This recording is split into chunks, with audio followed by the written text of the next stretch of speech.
Seja muito bem-vindo a mais um vídeo aqui do canal. Hoje a gente vai ver simplesmente o alimento que mais afeta negativamente o teu intestino com Sérgio Yamaguchi aqui do Corte do Verdade Cast. Então, vamos lá.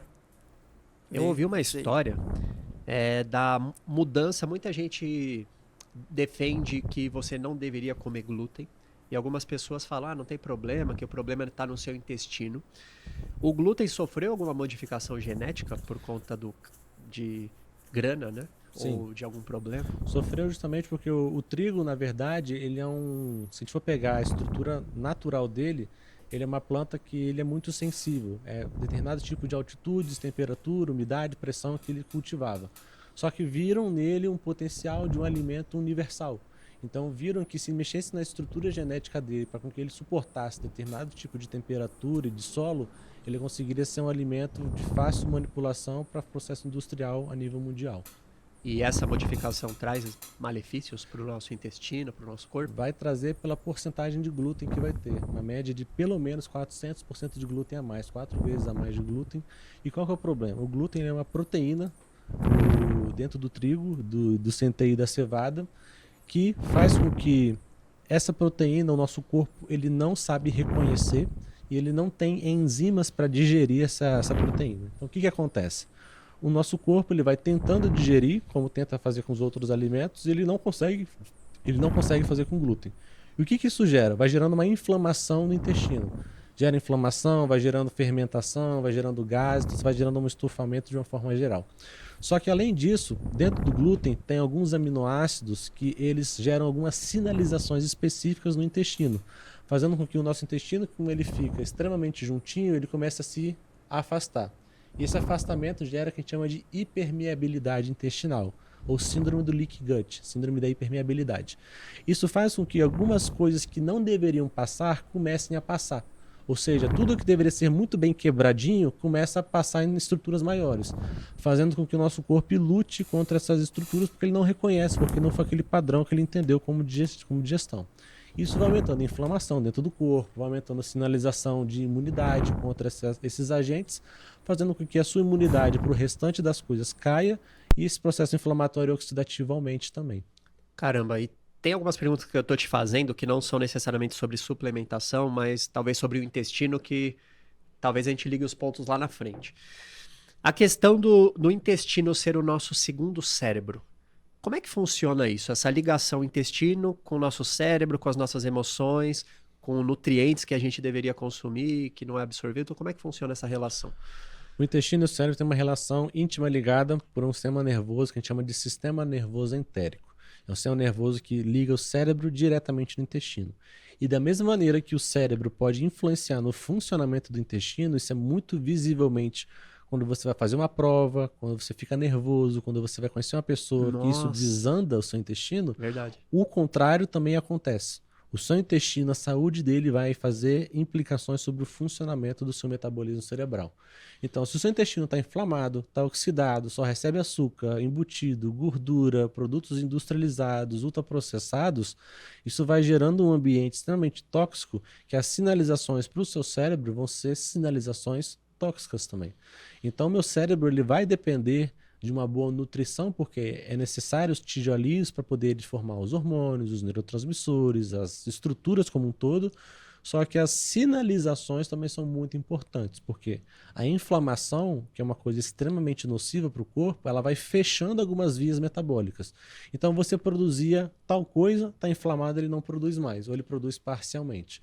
Então isso acaba fazendo com que atrapalha o funcionamento do intestino e também o do cérebro, porque alguns neurotransmissores, alguns hormônios vão ser temporariamente bloqueados de serem produzidos. Caraca, isso é pesado. E como é que a suplementação entra nessa história? A suplementação ela entra para a gente conseguir ajustar esses pontos. Eu falo que a gente tem que ter uma hierarquia para ajustar quando a gente fala principalmente do metabolismo cerebral. Primeiro ponto que a gente tem que ajustar é o seu nível de energia. Sem energia o corpo não vai funcionar. Quem dirá o cérebro, o órgão que mais consome energia no corpo. Depois que a gente ajustou os níveis de energia, ele tem capacidade para gerar outras dinâmicas. Segunda dinâmica que eu falo logo depois de botar energia, eu preciso desinflamar e antioxidar o meu corpo. Por quê? Essas vias estão atrapalhando a produção de algumas coisas. Então, eu não posso fazer estímulo de alguma coisa se eu não sei se vai produzir. Então, eu preciso liberar essas vias, gerando processos mais anti-inflamatórios, mais antioxidantes, para o meu corpo estar viabilizado a ter melhor capacidade de produção. Depois que eu botei energia, melhorei a capacidade antioxidante e anti-inflamatória do corpo, eu preciso fazer melhora do fluxo sanguíneo. Porque eu preciso fazer com que esses nutrientes cheguem nos lugares necessários, para eles conseguirem estar depois fazendo as reações acontecerem. Então, eu preciso fazer com que as células e o sistema linfático estejam funcionando melhor. Sistema linfático funcionando bem, preciso depois de O que cuidar. que é o sistema linfático? Sistema linfático é o sistema circulatório, que é o sistema onde você vai ter a drenagem dos líquidos, onde você vai conseguir chegar com oxigênio e com os nutrientes dentro, por exemplo, que a gente está focando agora no cérebro. Entendi. Entendeu?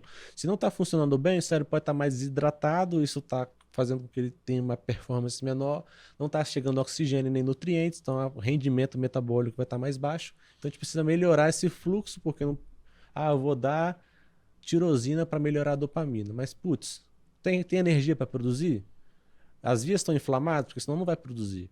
Então, esse negócio vai chegar lá, então não adianta eu dar isso aqui sem isso aqui estar preparado antes. Caraca. Então senão você vai ter um bom rendimento dessa suplementação. Então é toda uma engenharia, né? Tem que ter uma engenharia por trás. Depois disso, eu preciso fazer com que a célula que vai produzir esteja saudável. Então eu preciso nutrir os neurônios com o que ele realmente precisa, para depois eu pensar em mexer nos hormônios e nos neurotransmissores. Porque se eu já pensar, não, tá faltando acetilcolina que minha memória tá ruim. Putz, vou dar aqui um alfa-GPC, que é um suplemento que vai aumentar a acetilcolina. Mas se a cascata toda tá errada, putz, estou tomando e não tá melhorando. Por quê? Porque você não cuidou disso aqui como um todo. Você não botou energia, você não gerou um processo de anti-inflamação, de antioxidação, você não melhorou o fluxo sanguíneo, você não melhorou a saúde do neurônio para depois pensar nesse último passo. Então as pessoas às vezes querem passar para a última etapa sem necessariamente cuidar do contexto como um todo. E como é que começaria? Então, vamos supor que você pega um cara que tá... O soldado aqui. Você que está cansado, tá acordando podre, dormiu 8 horas na noite passada, parece que acordou com um caminhão te atropelando, não consegue treinar, o seu cajado da ilusão não sobe mais. O cara tá devastado. Como é que você começa ajudando um cara desse? Com suplemento, não sei. A suplementação, a gente vai focar em 2 suplementações específicas.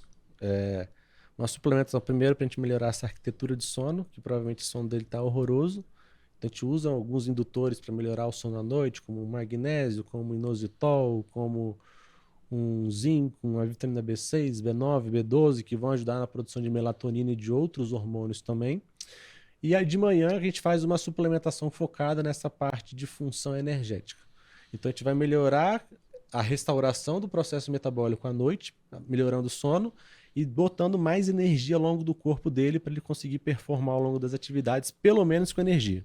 Então a gente fala de uma suplementação que chama de mitocondrial, que é a mitocôndria, que é a organela dentro da célula que produz energia. Então eu preciso nutrir essa organela, que ela que vai fazer a sua usina de energia funcionar. E suplementos para a gente melhorar isso, complexo B, então o famoso complexo B, que a gente consegue ajustar, vitamina B1, B2, B3, B5, B6, B9, B12. Depois disso, a gente usa muito a coenzima Q10, que ela é muito falada hoje em dia, entendeu? Então ela vai fazer um ajuste do sistema energético lá dentro da mitocôndria. E depois a gente poderia falar de outros, um azul de metileno, uma N-acetilcisteína, entendeu? Que a gente começa a mexer em algumas outras coisas. Uma vitamina C, que vai atuar nessa parte também, magnésio, que aí são suplementos que vão fazer um auxílio dessa parte energética como um todo, entendeu? Depois disso, a pessoa começou a dormir melhor, tem mais energia, tem mais disposição, a gente começa a ver mais estruturas anti-inflamatórias e antioxidantes. A gente olha uma cúrcuma, a gente pode olhar uma N-acetilcisteína, um ácido alfa-lipóico, que são estruturas para fazer força para poder desinflamar e antioxidar esse corpo, ele está preparado. Depois, para a gente olhar, por exemplo, uma viabilidade de fluxo sanguíneo, a gente começa a ver, por exemplo, que é fantástico, o Bacopa Monieri, ou um outro suplemento que chama vinpocetina, que são suplementos que vão melhorar o calibre de fluidez do seu sangue para o seu cérebro e para o corpo como um todo, para chegar a mais oxigênios e nutrientes também. Meu nome é Elias Mamã e... Top, né, galera?